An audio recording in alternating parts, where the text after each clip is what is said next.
Hello student, welcome back to success Mantra. तो स्वागत है एक बार फिर से आप सभी का हमारे the Hindu daily news analysis में। तो आज यानी कि 18 जून 2025 के द हिंदू में क्या है खास, जो कि एग्जाम पर्सपेक्टिव से बहुत ही ज़्यादा इंपॉर्टेंट है। चलिए जल्दी से डिस्कस कर लेते हैं। तो the first news from the Hindu today is from India, Israel and Iran conflict. जी हाँ, इंडिया भी इस कॉन्फ्लिक्ट में अब शामिल हो गया, डायरेक्टली या इनडायरेक्टली। कैसे शामिल हो गया इस कॉन्फ्लिक्ट में इंडिया? एक्चुअली हुआ यह है कि इजराइल और ईरान के बीच में 13 जून से कॉन्फ्लिक्ट चल रहा है। As we all know, India में सिचुएशन एकदम नॉर्मल थी। India and Indian government panic mode में आए when they get to know कि हमारे बहुत सारे लोग ईरान और इजराइल में फंसे हुए हैं। ईरान में अप्रॉक्स 10,000 लोग हैं, हमारे 10,000 इंडियन सिटीजन जो अभी इजराइल में ईरान में हैं। इन 10,000 लोगों में लगभग 6,000 आपके स्टूडेंट हैं एंड 4,000 आपके पिलग्रिम्स हैं, तीर्थ यात्रा करने जाते हैं। Because Iran is a Siya dominated country, तो जो सिया कम्युनिटी के लोग होते हैं जो हमारे इंडिया में रहते हैं, तो वो पिलग्रिमेज के लिए, तीर्थ यात्रा के लिए ईरान में जाते हैं। और इसके अलावा बहुत सारे स्टूडेंट, अब आप सोच रहे होंगे कि इंडिया में इतने वर्ल्ड क्लास यूनिवर्सिटीज़ हैं, आईआईटीज़ हैं, आईआईएम हैं, ईरान में क्या पढ़ने जा रहे हैं? तो ईरान में ये जो लोग स्टडी के लिए गए हैं, एक्चुअली ये रिलीजियस स्टडी के लिए गए हैं। Religious study, religious. तो इन 10,000 लोगों को बाहर लेके आना।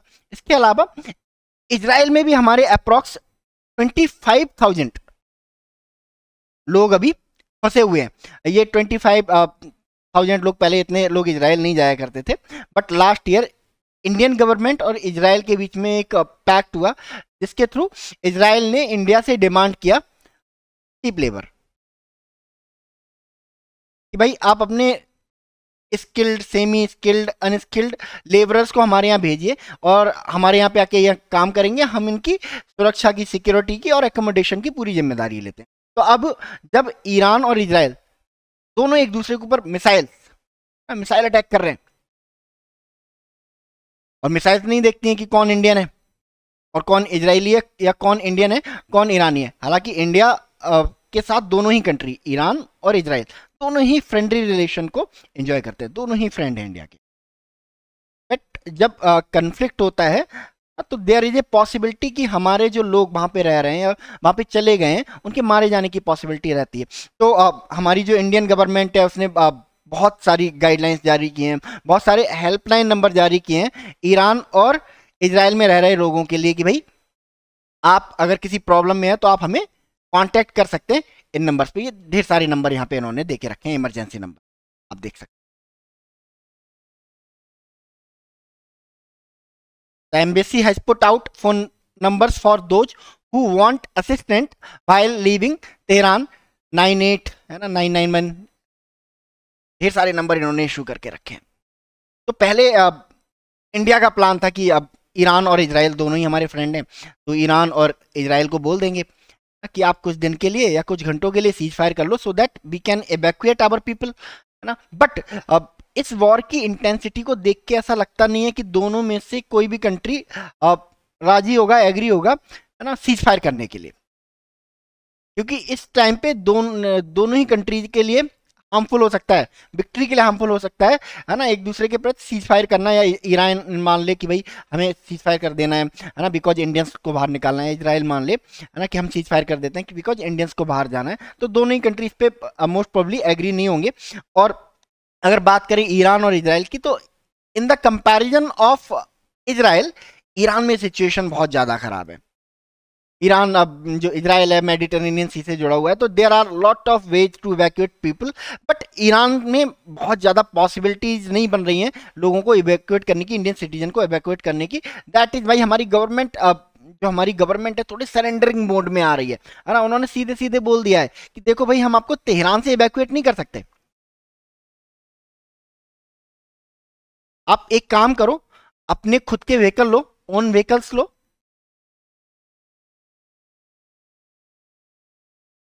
और ईरान के बॉर्डर्स की तरफ चलो। किस बॉर्डर की तरफ जाने को बोला गया है? अर्मेनिया की तरफ जाने को,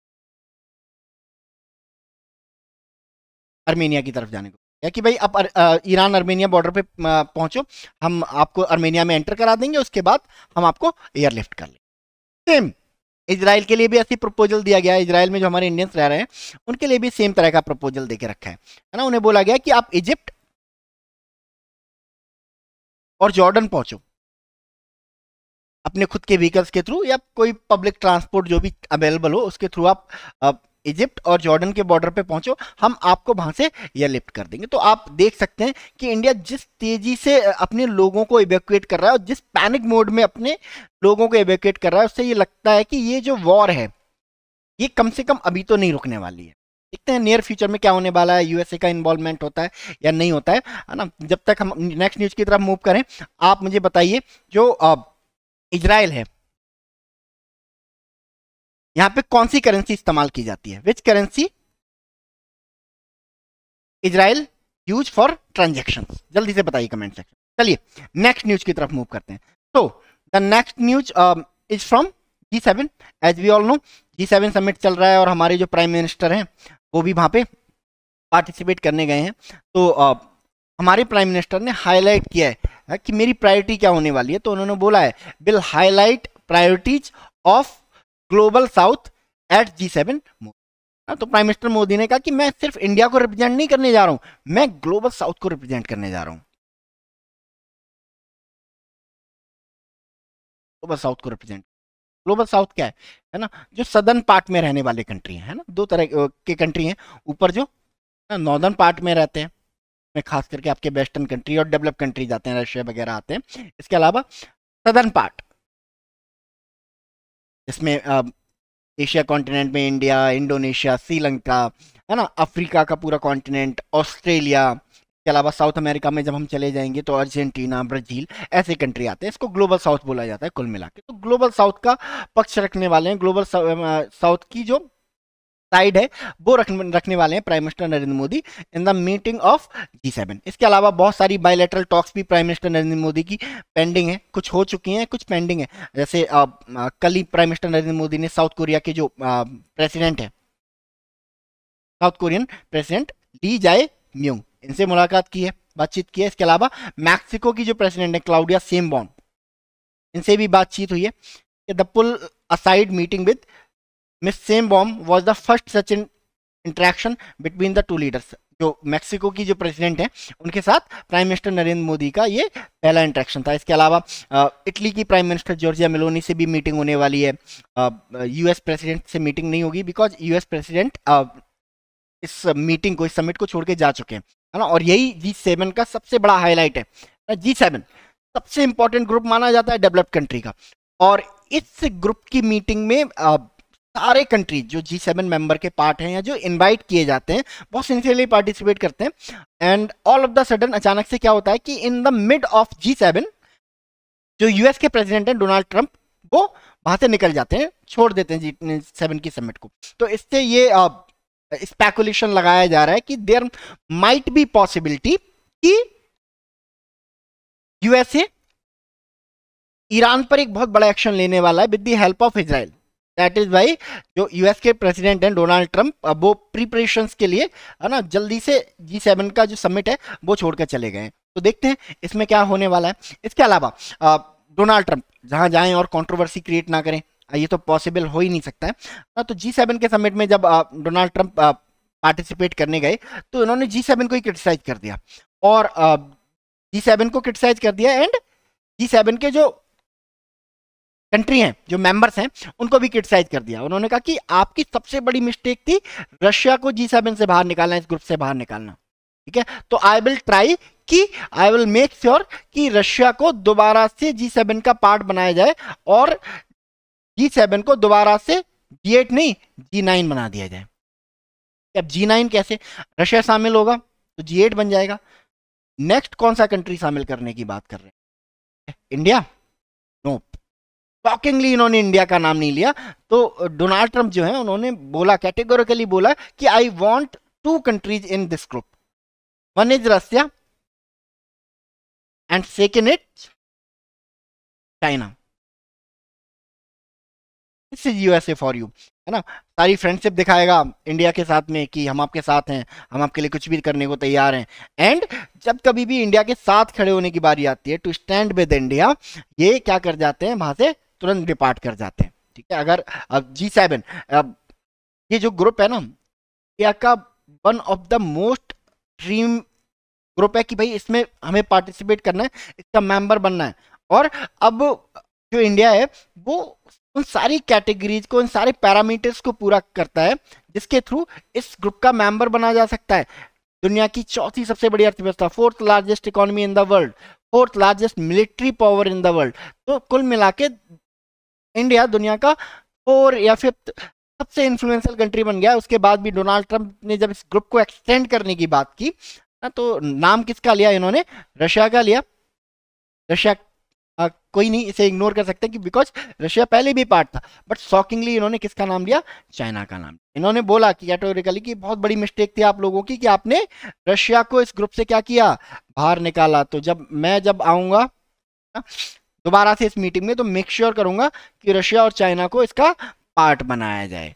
ठीक है, इसके अलावा प्राइम मिनिस्टर नरेंद्र मोदी की एक और मोस्ट अवेटेड समिट होने वाली है with Ukrainian president Volodymyr Zelensky. Volodymyr Zelensky, इस मीटिंग पे रशिया की बहुत ज़्यादा डीप नज़र रहने वाली है।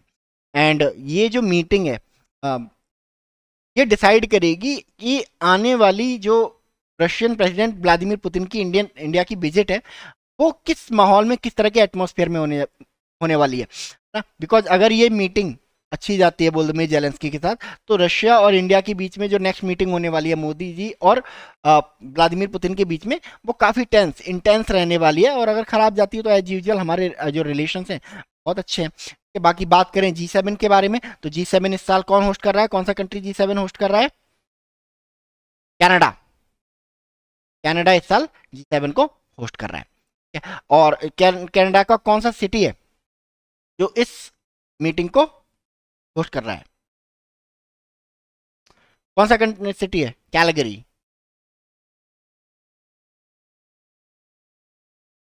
जो कि कहाँ पे है, अल्बर्टा में। वहां पे एक कलांस्की नाम की एक जगह है छोटी सी, वहां पर इस मीटिंग को होस्ट किया जा रहा है। इसके अलावा इस साल का जो G7 है उसका थीम क्या है, protecting our communities around the world, building energy security and accelerating the digital transition and securing partnership of the future. ठीक है, G7 बहुत ज़्यादा हमने डिस्कस किया इस ग्रुप को, बहुत ज़्यादा हमने क्लासेस में भी पढ़ा है इसके बारे में, और 2-3 दिन से कैटेगोरिकली इस पर कोई ना कोई न्यूज आ रही है जिससे हम इसको कवर कर रहे हैं। तो आप कमेंट सेक्शन में आंसर देंगे कि G7 कब एस्टेब्लिश हुआ, in which year the group called group of 7 G7 was establish. चलिए नेक्स्ट न्यूज की तरफ। Next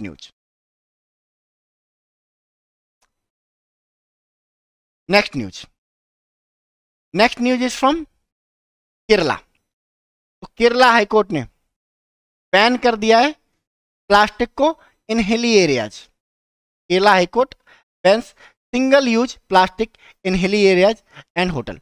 court express concern over irresponsible disposal of plastic waste in the state, bans use of plastic in eateries, wedding and function hosted by the government। यानी कि government पे भी उन्होंने categorically बोला है केरला हाईकोर्ट ने कि अगर कोई रिफॉर्म करना है तो उसकी शुरुआत कहाँ से होनी चाहिए, गवर्नमेंट से होनी चाहिए। तो दैट इज भाई, हम गवर्नमेंट के द्वारा जो होस्ट किए जाने वाले फंक्शन है उसमें भी सिंगल यूज जो प्लास्टिक है उसको बैन करते हैं। और ये बैन कब से इंप्लीमेंट होने वाला है, अक्टूबर 2 जो कि है Gandhi Jayanti. Expressing concern about the pollution caused by unregulated and irresponsible disposal of plastic waste in the state, the Kerala High Court on Tuesday issued another banning the use of single-use plastic items in hilly areas where visitors converge in large number at functions like wedding and also in eateries, effective from October 2, Gandhi Jayanti. The ban is on plastic-based water bottles with less than 5 liter carrying capacity, यानी कि 5 litre से नीचे वाली जो water bottles हैं single use plastic वाली हैं, उनको बैन कर दिया गया है। Soft drink bottles with less than 2 litre carrying capacity, यानी कि 2 लीटर से नीचे वाली जो soft drink Thums Up Coca Cola वगैरह है, इनको बैन कर दिया गया है ना। इसके अलावा फूड कंटेनर्स को बैन कर दिया गया है, प्लेट्स को बैन कर दिया गया है, कप्स को बैन कर दिया गया है, स्ट्रॉज को बैन कर दिया गया है, among others, and is the extended to the official function hosted by the government agencies. ये सिर्फ आम सिटीजन्स के लिए नहीं है, ये किसके लिए है भी इन्फोर्सेबल होगा, ये गवर्नमेंट के लिए भी इन्फोर्सेबल होगा। तो एक वेलकमेबल डिसीजन है बाई केरला हाई कोर्ट, है ना। हमारे इंडिया में सुप्रीम कोर्ट को भी, या हमारी जो सेंट्रल गवर्नमेंट है उसको इस तरह का एक स्टेप लेना चाहिए और एक नेशन वाइड मुहिम चलानी चाहिए to ban single use plastic, because single use plastic is the largest cause of pollution in India. बहुत सारे लॉस होते हैं इससे।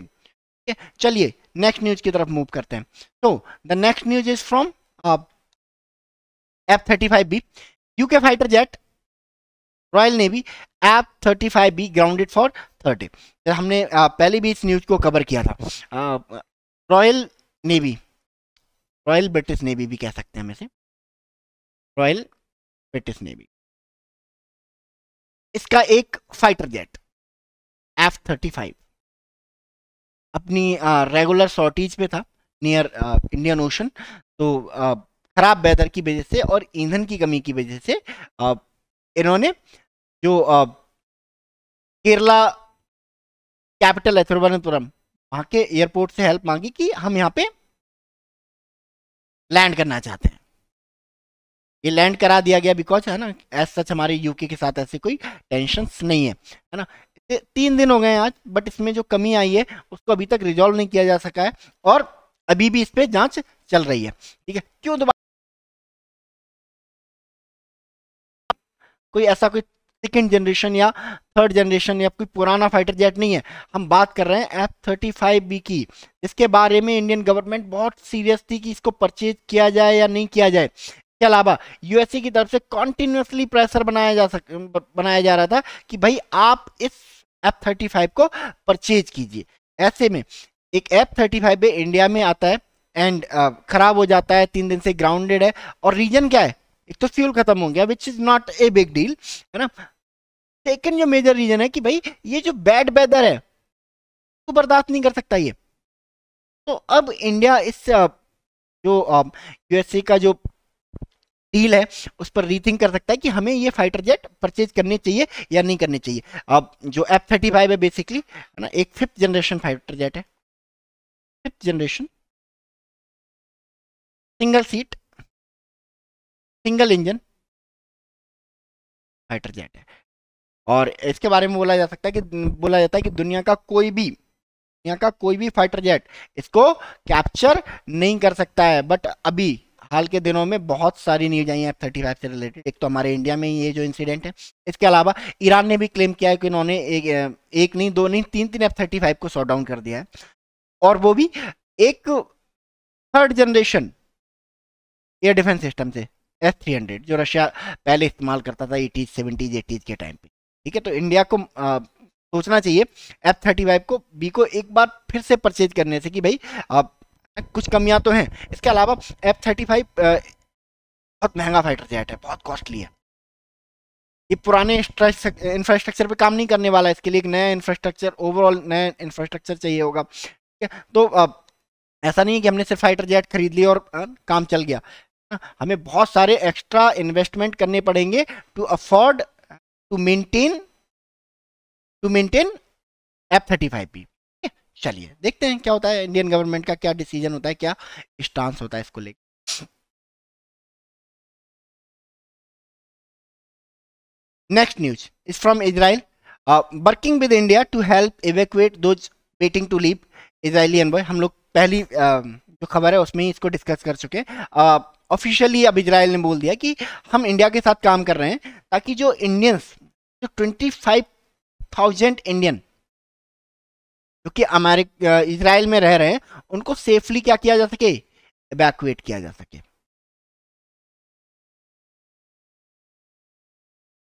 तो उन्होंने ये बात कही है। जो रशियन एनवाईएन का नाम है Reuven Israeli ambassador to India. इसके अलावा इन्होंने इजराइल और ईरान कन्फ्लिक्ट को लेकर इजराइल का पर्सपेक्टिव भी रखा है कि किस डायरेक्शन में ये लड़ाई जाने वाली है और क्या एम एंड ऑब्जेक्टिव इसका लड़ाई का होने वाला है।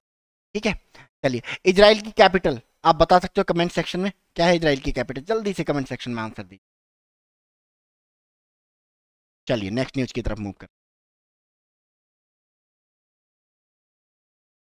Next news the most important news from global perspective. India increase nuclear warhead count to 180 in 2024. SIPRI report. SIPRI. What is SIPRI? SIPRI. SIPRI stands for Stockholm International Peace Research Institute. S for Stockholm, I for International, P for Peace, R for Research, I for Institute. Stockholm International Peace Research Institute. ठीक है, अब जो defence से related जो researches हैं वो हर साल publish करते हैं कि इंडिया की जो दुनिया है उनकी पावरफुल मिलिट्रीज की एक लिस्ट आएगी, पावरफुल एयरफोर्स की लिस्ट आएगी, पावरफुल नेवीज की लिस्ट आएगी। इसी रो में ये एक रिपोर्ट है ना, जिसमें बताया गया है कि इंडिया अपना जो न्यूक्लियर वॉरहेड है ना, उनका जो काउंट है, नंबर है, वो बहुत तेजी से बढ़ा रहा है। और ना सिर्फ नंबर्स को बढ़ा रहा है, अपने न्यूक्लियर वेपन्स को टेक्नोलॉजिकली एडवांस कर रहा है। टेक्नोलॉजिकली एडवांस कर रहा है। और ये काम सिर्फ इंडिया नहीं कर रहा है, पाकिस्तान भी इस पे काम कर रहा है। पाकिस्तान भी काम कर रहा है इस पे, यूएसए। चाइना के बारे में बोला गया कि चाइना कैसे अपनी जो न्यूक्लियर कैपेबिलिटीज हैं उनको इंसेनली बढ़ा रहा है, पागलपन के साथ बढ़ा रहा है ना, ऐसे लग रहा है कि वॉर मूड में है। तो इस तरह से इस तरह का जो प्रोलिफरेशन हो रहा है न्यूक्लियर वेपन्स का, उस पर कंसर्न रेज किया है सिप्री ने कि इस तरह से तो अगर हम थर्ड वर्ल्ड वॉर की तरफ कहीं चले गए तो हम पूरी दुनिया को ही खत्म कर देंगे, पूरा है ना जो अर्थ है उसको ही डिस्ट्रॉय करके रख देंगे। Nearly all of 9 nuclear armed countries including India and Pakistan continues intensive nuclear modernization programs in 2024, upgrading existing weapons and adding newer versions. The Stockholm International Peace Research Institute, a global think tank, says in 2025 report. India new canisterized missile which can be transported with mated warhead may be capable of carrying nuclear warhead during peace time and possibly even multiple warhead on each time. मतलब बताया गया कि India ने किस तरह की मिसाइलें develop कर ली हैं एक बार में, जो मल्टीपल न्यूक्लियर वेपन्स को लेके जा सकती हैं। MIRV टेक्नोलॉजी की बात कर रही है। अब once they become operation the SIPRI से, Pakistan also continued to develop new delivery system. Delivery system किसको बोला जाता है? मिसाइल्स को। मिसाइल क्या है? डिलीवरी तो करता है ना। जो मेन जो RDX है या फिर जो न्यूक्लियर वॉरहेड वो ऊपर वाले हिस्से में रखता है, उसको डिलीवर करना उसका काम है। मिसाइल का काम सिर्फ क्या करना है? डिलीवरी करना है, डिस्ट्रक्शन करना काम नहीं होता है उसका। ठीक है, इसके अलावा बताया कि कैसे यूएसए इंसेनली अपने न्यूक्लियर वेपन्स को बढ़ा रहा है, रशिया कैसे अपने न्यूक्लियर वेपन्स को बढ़ा रहा है। इंडिया के बारे में बताएगा कि कहाँ इनके पास 170 अराउंड 170 न्यूक्लियर वेपन हुआ करते थे 2023 में, जो 2024 में बढ़ के कितना हो गए? 180 हो गए।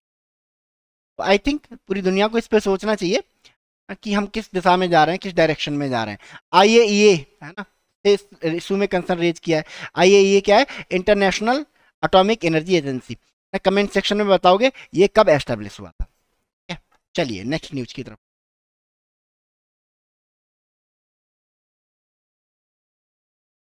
Next news